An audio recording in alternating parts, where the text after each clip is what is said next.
Obviamente hay que destacar que ustedes vean los videos, nos simplifica a nosotros mucho el método de poder avanzar con la clase. No se asusten porque hay muchas diapositivas que tienen 300 diapos, 200 diapos, ¿ya? Pero obviamente se resumen por lo que no me olvido. Habíamos visto lo que era relajación y obviamente excitación, que los tiempos de 1 y 2 principalmente ocurren en ambas, ¿cierto? En ambas relajaciones. Relajación y contraste, estudia la señal de la relajación para poder obtener principalmente las distintas potenciaciones, ya sea en el eje longitudinal y en el eje transversal, ¿ya? Una secuencia va a ser potenciada, lo que hacemos es tratar de obtener la mayor cantidad de señales de uno de estos dos estados, ya sea T1 o T2. Recuerden que se ocurren en estados simultáneos. Y la relajación, sea más o menos rápida, va a depender del entorno químico y de los enlaces químicos de los protones de hidrógeno, ¿ya? Obviamente, las señales más útiles para nosotros en resonancia magnética tienen que ver con el agua y con la grasa, principalmente lo que tengan los enlaces más puros de hidrógeno, obviamente, y con los radicales libres apropiados, ya sea hidrógenos del agua libre, principalmente los radicales OH y principalmente los CH2CH, ¿ya?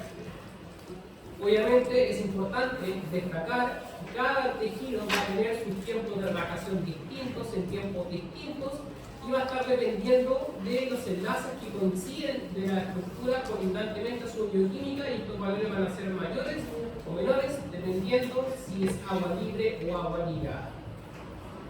Por lo tanto, agua libre es básicamente la extracelular. La encontramos mayormente en los derrames, lo que hago, conexiones líquidas, hidrocefluorrespiros, histonificados, etc. ¿Ya? Obviamente tenemos una relajación coherente cuando el agua es libre. En cambio, el agua ligada principalmente es cuando el agua se liga, está unida a otras estructuras bioquímicas y forma capas de hidratación a nivel celular, y los tiempos T1 y T2 se acortan. Como por ejemplo, el agua que está asociado al cartílago. No es principalmente un agua libre, sino con agua libre, ¿ya? Cuando ingresa agua libre de la cápsula articular hacia el cartílago y el hilo, ahí obviamente tenemos una patología que el cartílago no está conforme y hay una condromalacia, ¿ya? Por lo tanto, los tiempos T1 y T2 son constantes y se dan en forma simultánea en el tiempo. Lo que habíamos visto principalmente, la valorización de los tiempos T1 y T2 se encuentran normal y patológico, requieren el uso de estrategias de adquisición y codificación de la información. Y obtenemos las secuencias de pulso, que lo que habíamos visto, las potenciaciones, T1, T2 y T3. Y acá viene lo importante, las familias de secuencias. Al final de la primera parte, nosotros vamos a instaurar, vamos a conocer todo esto, ¿cierto? Lo que es T1, T2, secuencias raras, Tocopineco, IR, FLAIR, secuencias híbridas, las GRACE, las CASTE, las State cuadrante de la fase total, y ahí ¡pam! Queda la ensalada y ahí le explota la cabeza a todo. ¿Ya? Y ahí queda grande. Lo importante es saber esta estructura, ¿ya? Nosotros vamos a llegar a conocer principalmente todo lo que va a ser la base de la adquisición física de las estructuras, de la excitación, principalmente de la relajación de las secuencias. Lo más importante es conocer que toda secuencia necesita una excitación. ¿Quién entrega la excitación? ¿Ah? La radiofrecuencia, el pulso de radiofrecuencia, ¿cierto? Y en este caso va a comenzar con un pulso excitador de 90 grados, ¿ya? Estas son las tres gradientes que están en el espacio. Tenemos el Z, que es la gradiente codificador de corte, la gradiente de fase, ¿cierto?, que me va a determinar cuántas fases vamos a llenar nosotros en el espacio acá, y la gradiente de frecuencia, que principalmente a nosotros nos va a determinar el tipo y la forma y dirección del llenado del espacio acá y cuánto es lo que vamos a llenar del espacio acá, ¿ya? Y por ejemplo, cuando yo emito un pulso de radiofrecuencia, excito, ¿cierto? Y si yo quito el pulso de radiofrecuencia, ¿qué ocurre? Relajación. Y apenas ocurra la relajación, existe un denominado fenómeno que se llama PHI, señal libre inducida. Apenas yo irrumpo, que yo puedo excitar, y apenas yo quito el pulso de radiofrecuencia, se libera energía. Y yo puedo hacer secuencias con esa señal. Por eso es importante caracterizar el eco, ¿ya? Cuando yo aplico la radiofrecuencia y la irrumpo, genero una señal libre inducida. Es el decaimiento de la excitación por medio de la relajación, ¿ya? Y obviamente, nosotros aplicamos pulsos de 180 en este caso para las secuencias de Spin-Echo o turbo-Spin-Echo o las familias de la Spin-Echo. Cada pulso de 180, fíjense que se vuelve a aplicar un gradiente en el mismo corte, en la misma dirección. ¿Por qué razón? Porque me va a permitir corregir inhomogeneidades. ¿Ya? Aquí hablamos con corregir inhomogeneidades.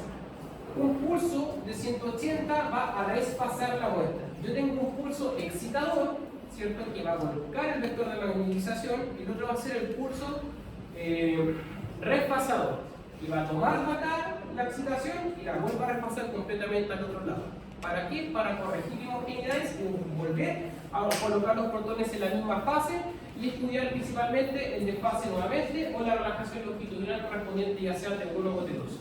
Dígame. ¿A qué se refiere un pulso entrado con respecto a la estación del campo magnético? Claro, es la excitación.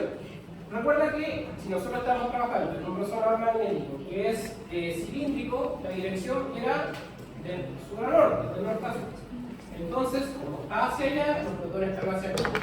¿Ya? El eje Z es hacia acá. Si se excita 90 grados para acá, ¿cierto? Luego se relajan hacia nuevamente el vector de magnetización. ¿Ya? Eso. Pero importante, que principalmente las secuencias spines de eco, la secuencia de eco-spin, la secuencia spin-eco, principalmente van a tener un pulso excitador de 90 grados, ¿ya? Un pulso repasador de 180 grados, que es el que sale ahí, y luego se lee el eco.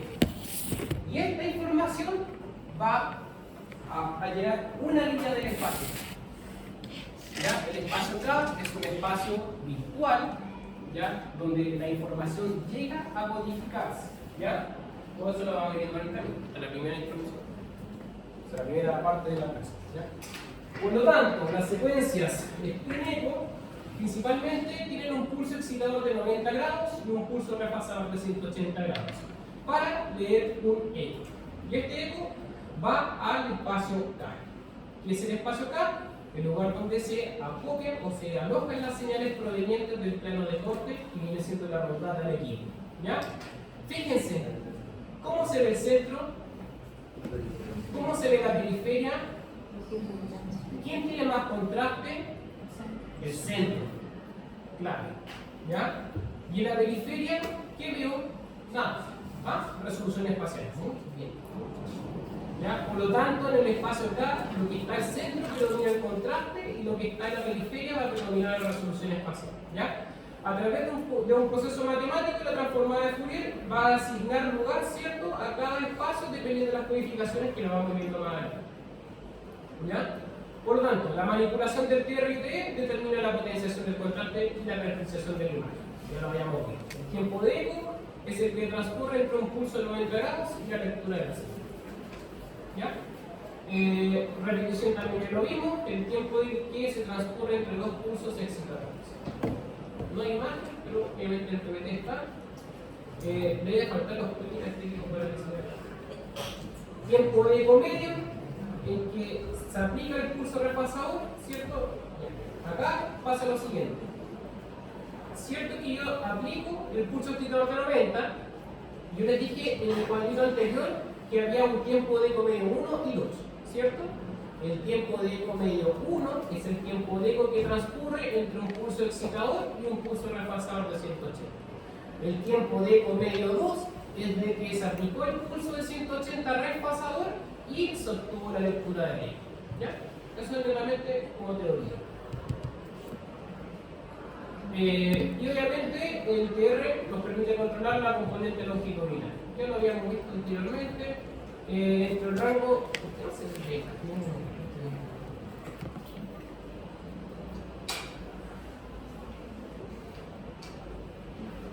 Y integrarlo ya lo vimos.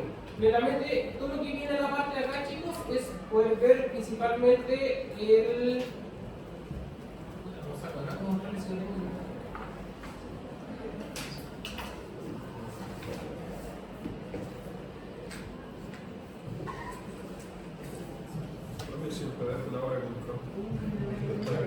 ¿Se puede? Sí. Si no, se tiene el ancho, no sale el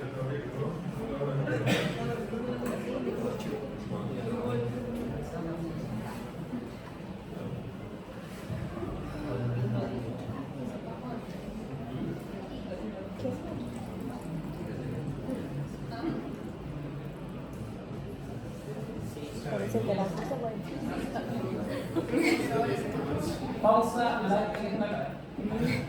Pausa, pausa, pausa.